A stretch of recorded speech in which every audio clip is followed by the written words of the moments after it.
Ada sebuah kesaksian yang datang dari seorang yang bernama Boris Soroskovy, yang mana ini dituliskan pada tahun 1994. Sebenarnya kesaksian ini dialami oleh mamanya secara langsung. Boris berada di dalam pengalaman tersebut, tetapi lahir di tengah-tengah daripada pengalaman itu. Kesaksian ini dimulai pada tahun 1917 dengan kehadiran daripada seorang misionaris yang datang dari Amerika Serikat pada saat itu. Nah, dikatakan bahwa misionaris ini datang dengan kuasa Roh Kudus yang cukup besar pada saat itu. Pekabaran yang disampaikan oleh misionaris ini adalah pekabaran mengenai keselamatan, penyucian, pertobatan, mati terhadap dosa, tentang kecurahan Roh Kudus, mujizat Tuhan, kuasa Tuhan, yang mana semuanya hal ini dapat dilakukan jika saja umat-umat Tuhan mencari wajahnya.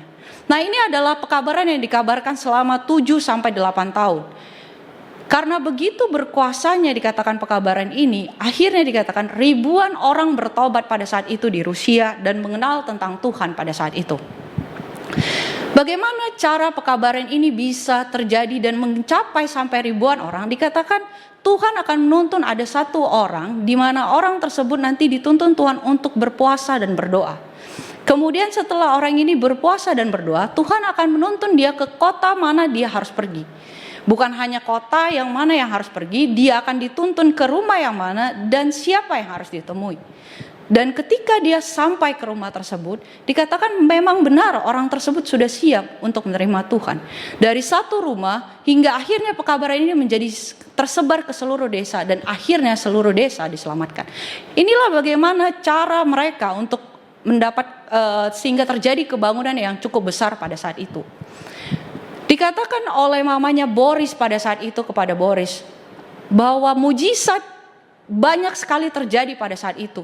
Dikatakan apa yang terjadi di zaman perjanjian baru, apa yang terjadi di zaman perjanjian lama, terjadi juga dikatakan di Rusia pada saat itu. Bahkan katanya kebangkitan daripada orang mati, ada orang mati yang dibangkitkan juga terjadi pada saat itu. Dan Boris kemudian bertanya-tanya, bagaimana mungkin hal ini bisa terjadi? Boris bertanya kepada mamanya, apa yang menjadi kunci? Apa yang menjadi kunci daripada Roh Kudus yang terus bersama dalam mereka dan Tuhan yang selalu menuntun mereka? Apa yang menjadi kunci? Itu adalah hal yang ditanyakan oleh Boris kepada mamanya. Pada saat itu mamanya Boris hanya berkata tentang satu hal. Kuncinya ada di dalam doa.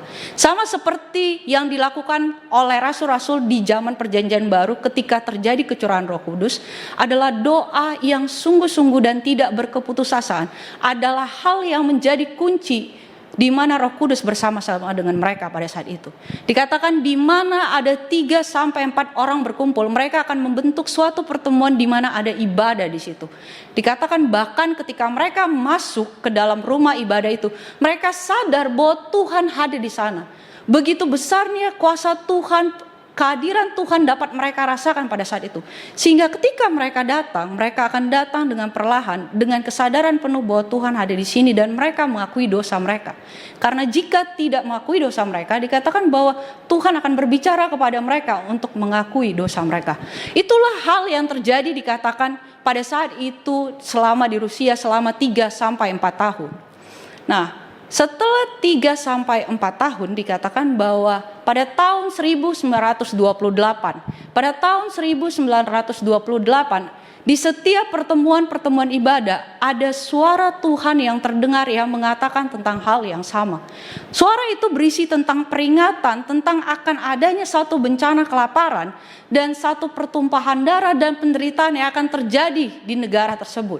Dan suara itu juga berjanji bahwa Tuhan akan melepaskan umatnya jika mereka mau mendengarkan suaranya dan mengikuti dia. Itu adalah janji yang Tuhan berikan kepada mereka pada saat itu.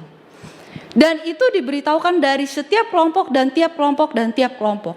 Tetapi dikatakan dari ribuan orang yang melihat mujizat Tuhan, dari ribuan orang yang melihat dan mengalami kebangunan rohani, dikatakan hanya ratusan yang bersedia untuk mau pergi kemana Tuhan suruh.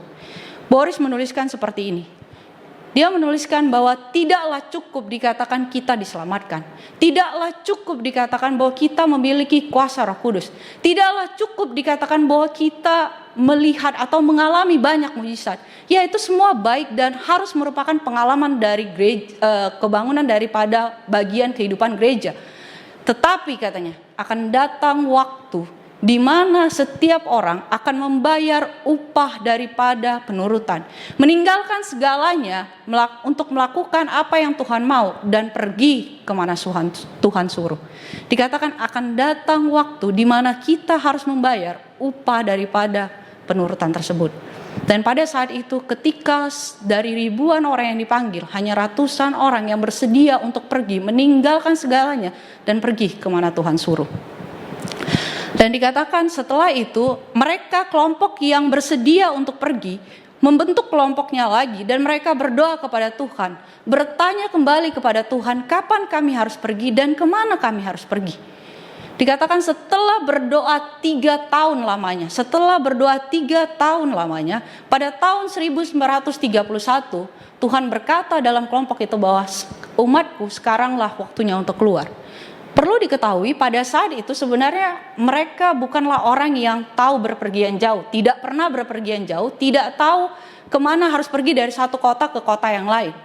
Sehingga oleh karena itu mereka benar-benar berdoa meminta tuntunan Tuhan untuk tahu kemana mereka harus pergi.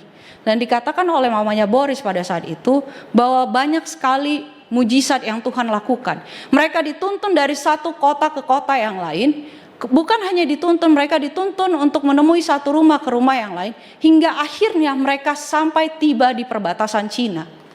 Tetapi mereka sebenarnya tidak tahu bahwa mereka sudah hampir sampai di perbatasan Cina pada saat itu. Ketika mereka hampir sampai di perbatasan Cina, pada saat itu ada suara yang menuntun mereka mengatakan bahwa mereka harus tunggu di sini dan berhenti di sini.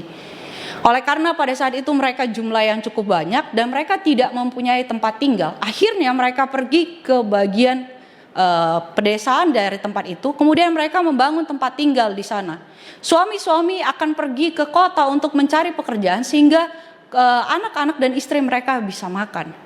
Setiap pagi dikatakan bahwa akan ada satu orang yang bangun dan menyanyi dengan lagu himnal dan membangunkan semua kelompok dan semua mereka akan bernyanyi dan akhirnya berdoa bersama dalam waktu 2, 3, 4 jam dalam satu hari. Dan inilah yang dilakukan selama di sana. Tetapi sama seperti orang Israel, tidak lama kemudian mulai terjadi persungutan di dalam kelompok tersebut.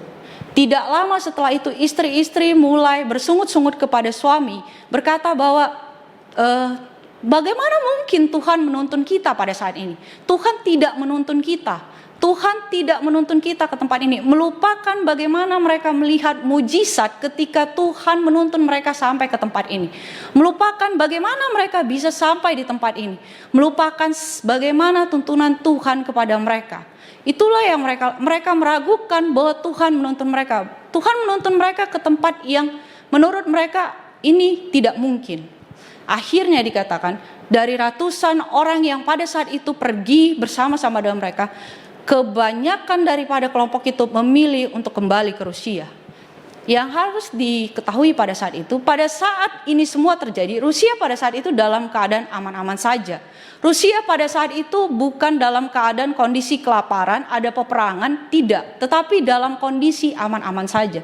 Sehingga ketika kelompok ini kembali, hanya tersisa 40 kepala keluarga yang tersisa pada saat itu yang percaya bahwa ini adalah tuntunan Tuhan.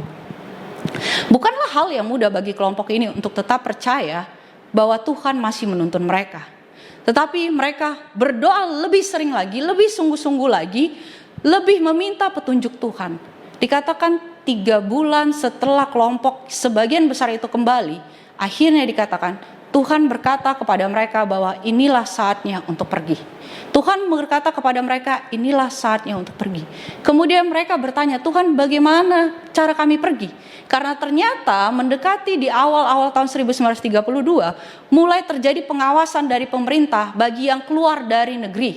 Keluar dari kota satu ke kota yang lain diawasi. Kita tahu bahwa mereka memiliki 40 kepala keluarga. Jika satu keluarga memiliki 1 orang anak saja, kurang lebih mereka ada 120 orang. Sehingga ini bukanlah kumpulan yang tidak akan kelihatan.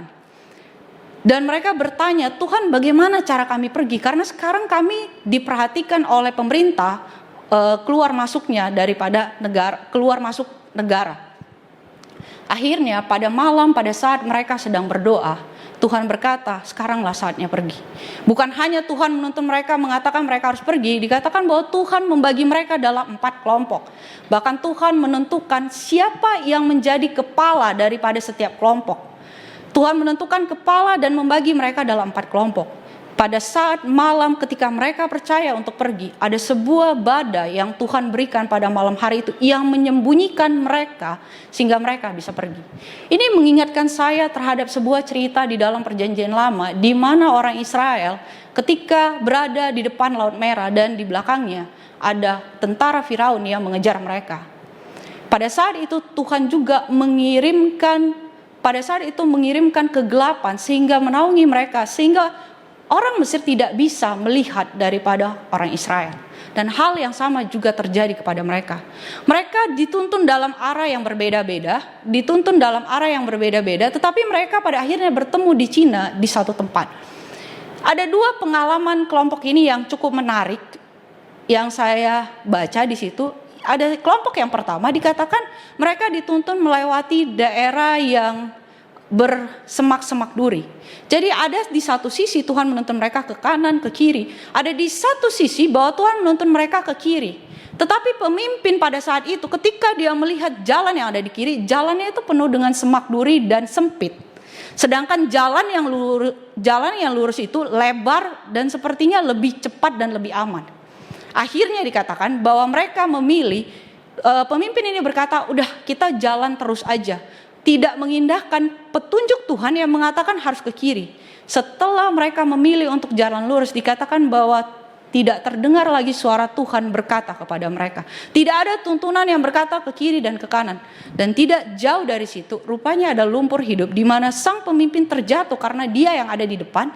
Dia jatuh dan seluruh anggota yang ada di dalam kelompok itu harus mengikat baju mereka untuk menarik sang pemimpin keluar. Setelah mereka keluar dari lumpur hidup itu, sang pemimpin dan seluruh anggota sama-sama berlutut pada saat itu berdoa meminta ampun karena kebebalan mereka. Jalan yang Tuhan pilih meskipun jalannya sepertinya sempit dan sukar, ternyata adalah jalan yang terbaik jika kita mau menurut. Ternyata Tuhan tahu di depan sana ada lumpur yang membahayakan jiwa mereka. Tetapi karena mereka tidak mau menurut apa yang dilihat sehingga mereka terjatuh.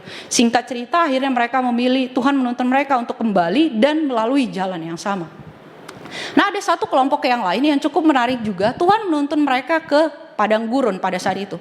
Pada saat mereka akan masuk ke daerah padang gurun ini, sang pemimpin bertanya kepada Tuhan lagi. Mereka berdoa kepada Tuhan, bertanya, Tuhan apa kami memang harus lewat gurun? Pada saat itu Tuhan bilang maju terus, jalan saja, ikuti saja. Sehingga akhirnya mereka masuk ke gurun pada saat itu. Ketika mereka masuk ke gurun, air minum mereka, persediaan air mereka habis. Jadi mereka tidak punya air dan istri mereka, anak-anak mereka sudah kausan.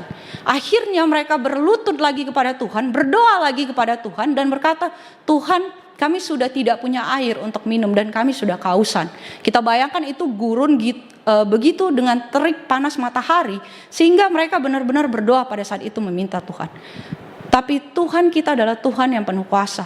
Pada saat itu Tuhan berkata, pergi gali beberapa meter ke arah, saya lupa ke arah utara selatan, dikatakan gali di situ dan setelah digali di situ ternyata ada mata air di situ dan Tuhan menyediakan bagi mereka. Akhirnya singkat cerita semua kelompok dapat tiba di Cina dengan selamat. Dan pada saat itu terjadi, pada saat ini terjadi 1932, semua orang terakhirnya selamat. Sebenarnya perjalanan ini Tuhan berjanji kepada mereka untuk menuntun mereka ke sebuah negara yang kaya susu dan madunya seperti yang dijanjikan kepada orang Israel. Dan Cina ini hanyalah salah satu daripada tempat persinggahan, tapi mereka cukup lama tinggal di situ. Dan saya nggak akan bercerita tentang bagaimana akhirnya mereka akan dituntun. Ada sebagian yang dituntun ke Australia dan sebagian dituntun ke Amerika. Dan Boris dan keluarganya adalah orang yang dituntun ke Amerika. Saya nggak akan bercerita sampai ke sana, tetapi saya ingin kita melihat ada sesuatu hal yang terjadi. Setelah beberapa tahun mereka di Cina, mereka mulai mendapat kabar tentang sebagian kelompok yang memutuskan untuk kembali pulang. Ternyata memang benar dari tahun 1932 sampai 1933 kalau kita lihat ternyata pada saat itu terjadi peperangan. Ada bencana kelaparan yang memang benar terjadi di negara itu. Dikatakan dari mereka yang kembali, waktu itu ke Rusia, dikatakan anak-anak mereka, putra-putri mereka dijual untuk menjadi budak. Bahkan ada sebagian yang dibunuh, suami mereka diminta untuk menjadi tentara perang. Dan akhirnya banyak yang meninggal pada saat itu. Jalan yang Tuhan pilih, meskipun kelihatannya awalnya sepertinya semuanya baik-baik saja, ternyata Tuhan memberikan peringatan dan Tuhan berjanji menyelamatkan bagi mereka yang percaya. Ada satu hal yang saya ingin kita renungkan ketika kita mendengar cerita ini. Kita sering kali berpikir bahwa Tuhan yang kita baca di dalam Alkitab itu hanyalah cerita yang lama, cerita yang mungkin tidak pernah kita lihat sekarang ini. Tapi tahukah kita bahwa Tuhan yang hidup di zaman perjanjian lama dan zaman perjanjian baru adalah Tuhan yang sama yang hidup sekarang ini. Tuhan yang sama yang masih sanggup melakukan mujizat dalam kehidupan kita. Tuhan yang sama yang masih sanggup melakukan hal-hal yang luar biasa seperti yang tertulis di dalam Alkitab. Yang menjadi pertanyaan, kenapa kita tidak melihat hal ini semua? Jawaban satu-satunya adalah kita sendiri terlalu jauh daripada Tuhan. Di mana waktu kita? Berapa banyak waktu yang kita gunakan ketika kita berdoa? Karena kehidupan mereka menunjukkan bahwa 2, 3, 4 jam dalam satu hari berdoa bukanlah hal yang luar biasa. Itu adalah keseharian. Bagaimana dengan kita? Dari cerita ini kita melihat bahwa ketika Tuhan memberikan amaran pada saat itu ada satu bencana yang akan terjadi. Di dalam Alkitab ada sebuah cerita yang serupa yang seperti ini, di mana Tuhan memberikan peringatan tentang sebuah kehancuran yang akan terjadi di sebuah kota. Sebuah kehancuran yang akan terjadi di sebuah kota yang di mana Tuhan tinggal sebelumnya pada saat itu. Dan ini cerita ini kita bisa baca dalam buku Lukas pasal 19 ataupun dalam buku Matius pasal 24. Cerita itu adalah mengenai cerita tentang kehancuran daripada kota Yerusalem. Di dalam Lukas 19 ayat 42 bunyinya begini. Katanya, wahai betapa baiknya jika pada hari ini juga engkau mengerti apa yang perlu untuk damai sejahtera-Mu. Tetapi sekarang hal itu tersembunyi bagi matamu. Pada saat Yesus mengatakan tentang hal ini, sebenarnya kalau kita baca latar belakang daripada cerita ini, pada saat itu Yesus sedang diiring-iringin dan disorak-soraki ketika dia akan memasuki kota Yerusalem. Pada saat itu sebenarnya suatu kondisi di mana kondisi yang dalam kondisi berbahagia. Sebenarnya pada saat itu kalau kita baca dalam ceritanya, kita melihat bahwa kota Yerusalem terlihat dari puncak itu dengan begitu megahnya, seolah-olah tidak ada yang bisa menghancurkan. Terlihat juga dari puncak, dari saat itu ketika Yesus melihat ke bawah, Yesus juga dapat melihat bait suci Tuhan yang diterangi dengan gemilau dari sinar matahari. Begitu indah pemandangan yang terlihat di situ. Sebenarnya tidak ada satu hal pun yang dapat membuat Yesus sebenarnya mengatakan tentang hal ini. Bahkan kalau kita baca dalam buku Matius pasal yang ke-24, kita dapat melihat bahwa pada saat itu Yesus juga menangis. Di saat seharusnya kondisi dalam keadaan baik-baik saja dan kondisi dalam keadaan yang cukup indah dan ada iring-iringan kondisi yang cukup bahagia, kenapa Yesus bisa menangis? Kenapa Yesus dikatakan dalam Matius 24 dia menangis? Kalau kita baca dalam buku The Great Controversy, dikatakan dalam buku itu adalah bahwa ketika Yesus melihat kota Yerusalem, kota di mana Roh Tuhan pernah tinggal di sana, kota di mana Tuhan memilih umatnya, Tuhan membawa umatnya dipisahkan untuk menjadi sebuah terang bagi bangsa yang lain. Tetapi di kota itu juga Tuhan melihat sebuah umat yang keras kepala, yang tidak mau kembali kepadanya. Di kota itu juga Tuhan melihat bagaimana Tuhan mengirimkan nabi demi nabi untuk memanggil kembali umat-umatnya kembali kepadanya. Tetapi kita tahu bahwa Yerusalem menolak hal itu semua. Bangsa Israel menolak hal itu semua. Bahkan ketika segala upaya sudah diberikan, setiap nabi sudah dikirimkan, akhirnya dikatakan bahwa surga mengirimkan Yesus anak Bapa untuk turun menyelamatkan dan memanggil kembali. Tetapi mereka pun menolak panggilan tersebut. Dalam buku The Great Controversy dikatakan bahwa panggilan daripada kasih karunia Tuhan dikembalikan dengan hati yang dikeraskan. Tetapi panggilan itu dikembalikan oleh Tuhan dengan kasih yang tidak dapat diungkapkan.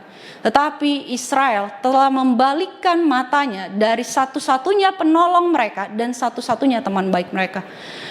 Permohonan kasihnya, permintaan kasihnya telah ditolak dan amarannya telah dipermainkan. Pada saat setiap ungkapan kasih diberikan, pada saat setiap panggilan diberikan, itu semua dikembalikan dengan hati yang lebih dikeraskan, dengan penolakan yang lebih bertubi-tubi. Dan itulah yang membuat Yesus pada saat itu menangis. Tetapi kalau kita baca dalam buku The Great Controversy, sebenarnya Yesus bukan hanya menangis melihat umat Israel, melihat sebuah bangsa yang hatinya dikeraskan. Tetapi Yesus melihat jauh ke depan di suatu zaman di akhir dari sejarah dunia ini, bahwa ada sebuah umat di akhir zaman yang menolak panggilannya. Itu adalah zaman di mana kita hidup sekarang ini. Yesus sedang melihat di zaman kita bagaimana setiap amaran yang diberitahukan juga ditolak. Dengan kata lain, ketika dalam Matius 24 dikatakan bahwa Yesus menangis, sebenarnya Yesus juga menangis untuk saudara dan saya yang saat ini sedang menolak panggilannya.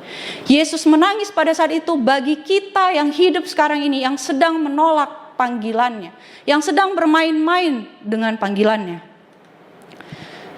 Lebih setelah itu, kalau kita baca bahwa setelah diberikan amaran tersebut, dikatakan dalam buku The Great Controversy bahwa tidak ada seorang Kristen yang binasa dalam kehancuran daripada kota Yerusalem. Tidak ada seorang Kristen yang binasa dalam kehancuran kota Yerusalem. Kristus telah memberikan peringatan kepada murid-muridnya, dan setiap orang yang percaya kepadanya akan melihat tanda-tandanya. Mungkinkah hal yang sama yang terjadi pada saat itu ketika Yesus memberikan peringatan untuk keluar dari kota itu dan diikuti, tidak ada satu orang pun yang binasa. Sama seperti tadi cerita yang saya mulai di awal. Ketika mereka mau menurut untuk keluar dan mengamati tanda yang Tuhan berikan, tidak ada dari mereka yang binasa dan mengalami hal penyiksaan. Mungkinkah hal yang sama terjadi di akhir dunia ini, bahwa hanya mereka yang melihat tanda-tandanya dan percaya dan menurut yang akan tidak binasa ketika kebinasaan kekal itu datang. Tetapi di sini dibilang not one Christian. Kalau kita lihat di dalam Alkitab, apa arti kata Kristen? Mungkinkah ini berbeda dengan Kristen yang sekarang ini kita lihat? Di dalam Kisah 11 ayat yang ke-26, kalau kita baca di situ bahwa disinilah pertama kali dikatakan bahwa murid-murid Yesus dipanggil Kristen. Dan kalau kita baca dalam cerita itu, sebenarnya kata Kristen ini bukan mereka yang mengucapkan saya adalah orang Kristen, tetapi orang-orang yang ada di sekitar mereka mengatakan bahwa mereka adalah Kristen. Karena apa yang mereka ucapkan, apa yang mereka bicarakan, apa yang mereka pikirkan, semuanya adalah tentang Kristus. Kalau kita baca di situ, bahkan pada saat itu kegiatan yang mereka lakukan adalah mereka berkumpul bersama dan berdoa kepada Tuhan dan mengajar tentang Tuhan. Dengan kata lain, kalau kita ambil kedua hal ini, kita dapat melihat kata Kristen menurut Alkitab adalah mereka yang percaya kepada Tuhan, bukan hanya percaya, tetapi mereka akan berkumpul dan berdoa kepada Tuhan. Dan hal yang mereka bicarakan adalah tentang Kristus. Dan bukan hanya hal yang mereka bicarakan tentang Kristus, mereka akan selalu mengajarkan tentang Kristus dan melihat tanda-tanda akhir zaman atau tanda-tanda peringatan Tuhan mengenai hari yang semakin dekat. Mengenai hari yang semakin dekat. Yang menjadi pertanyaan kepada kita pada hari ini adalah, apakah kita adalah seorang Kristen menurut kata Alkitab?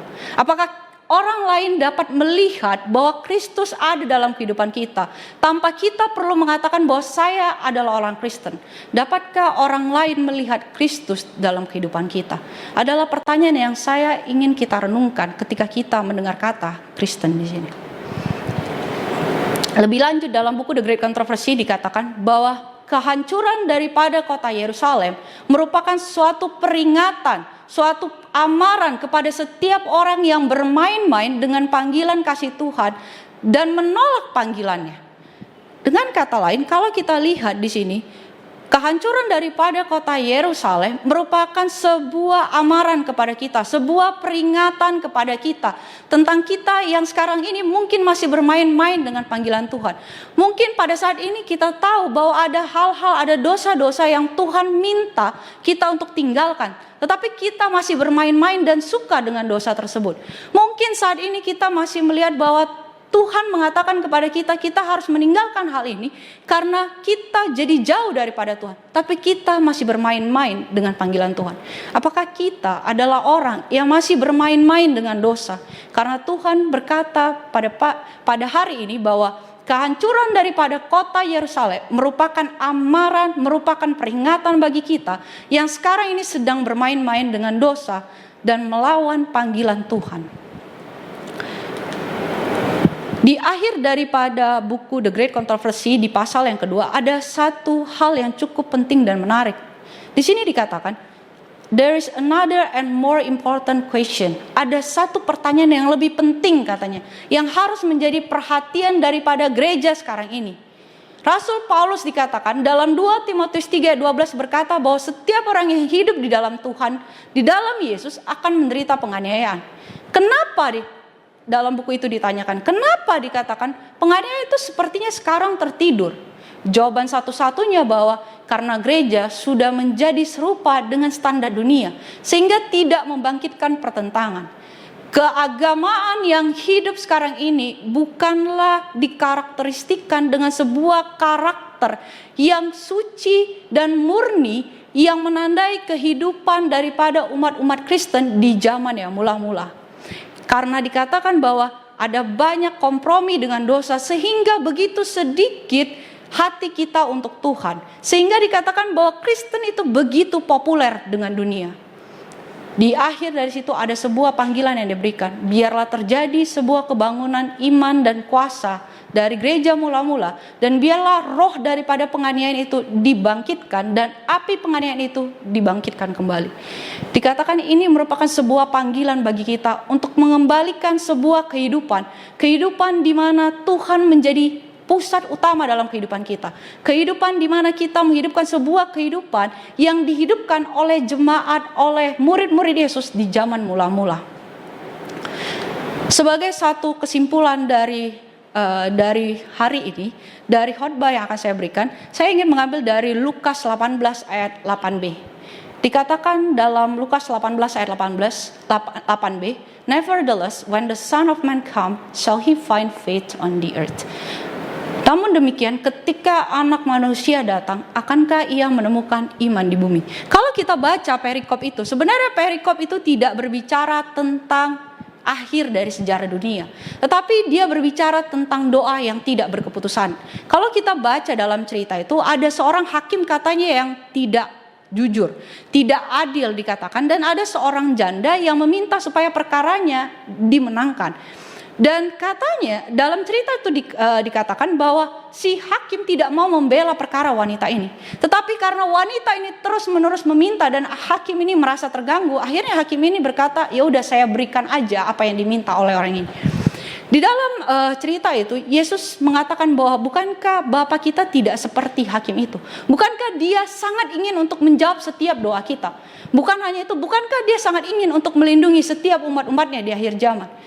Bukan masalahnya bukan ada di Tuhan, tetapi masalahnya yang ada adalah di kita. Apakah kita mau datang kepadanya? Dan akhir daripada perikop itu diakhiri dengan sebuah kata yang cukup menyedihkan. Akan tetapi jika anak manusia datang, akankah ia menemukan iman di bumi? Ya, mungkin dia akan menemukan banyak orang Kristen banyak orang yang mengaku Kristen pada saat ia datang kembali. Ya, mungkin dia akan menemukan kita yang mengaku orang yang mengaku mengikut Tuhan. Ya, dia mungkin akan menemukan banyak. Tetapi Tuhan Yesus bertanya, akankah dia menemukan iman yang hidup ketika dia datang? Pertanyaannya pada kita pada hari ini adalah, jika Yesus datang yang kedua kali, akankah dia menemukan iman yang hidup dalam hidup kita? Dan akankah dia menemukan kita setia sampai pada kedatangannya? Mari kita satu di dalam doa. Tuhan Allah Bapa kami yang berada dalam kerajaan surga, Bapa, saat hari ini saat kami mendengar panggilan-Mu, saat kami mendengar panggilan kasih-Mu untuk kembali kepada Engkau, untuk menghidupkan sebuah kehidupan yang baru bersama dengan Engkau, sebuah kehidupan di mana Engkau hidup dan hidup di dalam kami. Tuhan, bantu kami untuk mau datang kepada Engkau, bantu kami untuk belajar mau mendengarkan Engkau berbicara, dan bantu kami untuk datang duduk di bawah kaki Yesus. Terima kasih Tuhan atas panggilan-Mu, terima kasih karena Engkau tidak pernah menyerah terhadap kami. Inilah doa dan permohonan kami Tuhan, dalam nama Yesus kami berdoa, amin.